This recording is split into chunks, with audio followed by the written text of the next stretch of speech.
मृत्यु के बाद क्या, कहाँ और कैसे। Case number 7। पुस्तक का नाम ऑटोबायोग्राफी ऑफ ए योगी। परलोकगत आत्मा श्री युक्तेश्वर गिरी जो लेखक के गुरु थे। संपर्क में आया व्यक्ति श्री योगानंद परमहंस जो पुस्तक के लेखक हैं और परलोकगत युक्तेश्वर गिरी जी के शिष्य भी। लेखक महोदय का परिचय। लेखक महोदय का बचपन का नाम मुकुंदलाल घोष था। इनका जन्म एक बंगाली परिवार में 5 जनवरी सन 1893 में यूपी की प्राचीन नगरी गोरखपुर में हुआ था। मुकुंद अपने माता पिता की चौथी संतान थे। ये बचपन से ही कुछ धार्मिक प्रवृत्ति के थे और कभी कभी इनको अपने पिछले जन्मों की स्मृति का आभास भी होता था। सन 1914 में इनको स्वामी संप्रदाय में दीक्षा मिली। तब से इनका नाम योगानंद रखा गया। इनके गुरु श्री युक्तेश्वर गिरी थे जिनका आश्रम श्री रामपुर में था। श्री युक्तेश्वर के गुरु बनारस के प्रसिद्ध श्री लाहिड़ी महाशय जी थे, जिनके संबंध में लेखक ने यहाँ तक लिखा है कि लहरी महाशय जी ने अपने आशीर्वाद को सफल बनाने के लिए श्री युक्तेश्वर गिरी के एक प्रिय चेले राम को, जिसकी मृत्यु हैजे के कारण हो गई थी, दिए के तेल की 7 बूंद मृतक के कंठ में डालकर पुनः जीवित कर दिया था।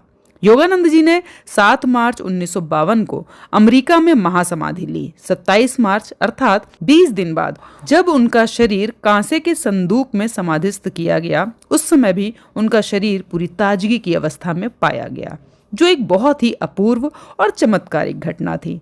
इस स्थिति की वहां के मॉर्चरी के डायरेक्टर हैरी टी रो ने एक पत्र द्वारा पुष्टि की है। योगानंद जी के गुरु श्री युक्तेश्वर गिरी भी स्वयं एक बहुत पहुंचे हुए संत थे। उन्होंने अपने शरीर को 9 मार्च 1936 के दिन त्यागा था और 19 जून 1936 को जब योगानंद जी बंबई के एक होटल में ठहरे हुए थे, उन्होंने अपनी एक दूसरी निर्माण काया द्वारा, जो बिल्कुल उनके भौतिक शरीर के अनुरूप थी, अपने प्रिय शिष्य योगानंद को दर्शन दिए। गुरु चेले का उस समय सीधा संपर्क था। युक्तेश्वर जी ने उस समय जो परलोक के संबंध में अपने शिष्य को बातें बताई, वे और लोगों के बताए हुए ज्ञान की पुष्टि करती हैं। युक्तेश्वर जी द्वारा बताया गया परलौकिक ज्ञान इस प्रकार है। मैं एस्ट्रल प्लेन भूवर लोक के उस उपलोक में रहता हूँ जिसे हिरण्य लोक कहते हैं। मैं वहां पर पृथ्वी से आई हुई बहुत सी विकसित आत्माओं को मुक्त होने में सहायता करता रहता हूँ। एस्ट्रल प्लेन के कई उपलोक हैं। यहाँ पर पृथ्वी की तरह बदलती हुई ऋतुएं नहीं होती और सदा मौसम एक सा तथा बसंत के अनुरूप रहता है। ऊंचे उपलोक झीलों, नदियों, पहाड़ों और समुद्र आदि प्राकृतिक सौंदर्य साधनों से भरपूर हैं।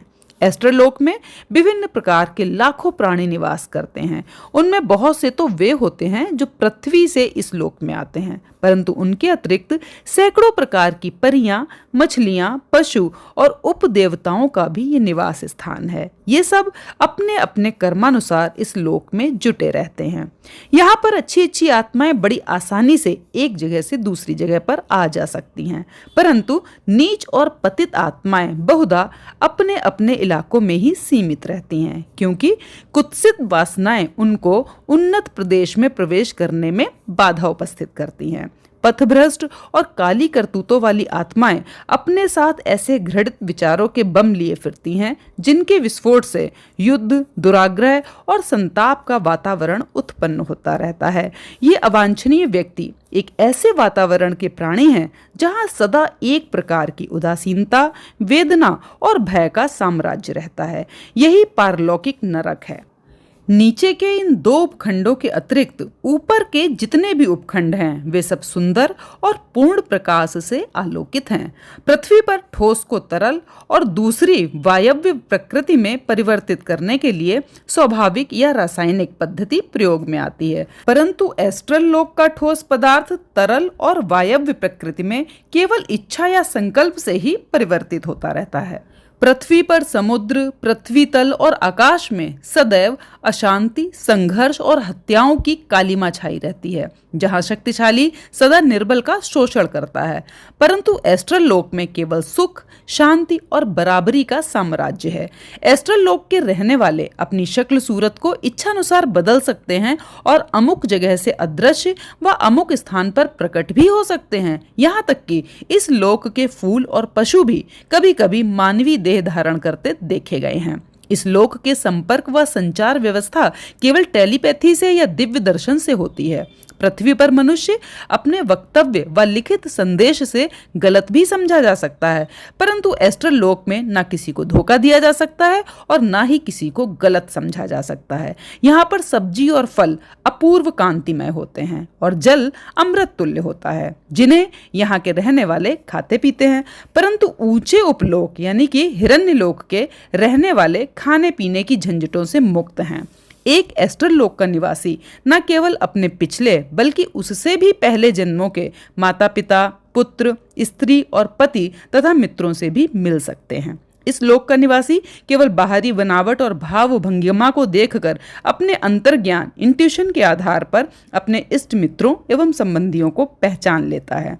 इस लोक में रहने की अवधि पृथ्वी पर जीवित रहने की आयु से कहीं अधिक होती है। यहाँ पर मनुष्य अनिश्चित मृत्यु, रोग व वृद्धावस्था से मुक्त रहता है। पृथ्वी पर हमें लोग अपनी पांचों ज्ञानेंद्रियों द्वारा ही अनुभव करके संपर्क स्थापित कर सकते हैं, लेकिन एस्ट्रल लोक में केवल इंट्यूशन ही सब कुछ बता देता है। यद्यपि एस्ट्रल शरीर में भौतिक शरीर के अनुरूप नाक, कान, आंख आदि बने होते हैं, पर यहाँ ये इंद्रियां केवल दिखावे मात्र की होती हैं।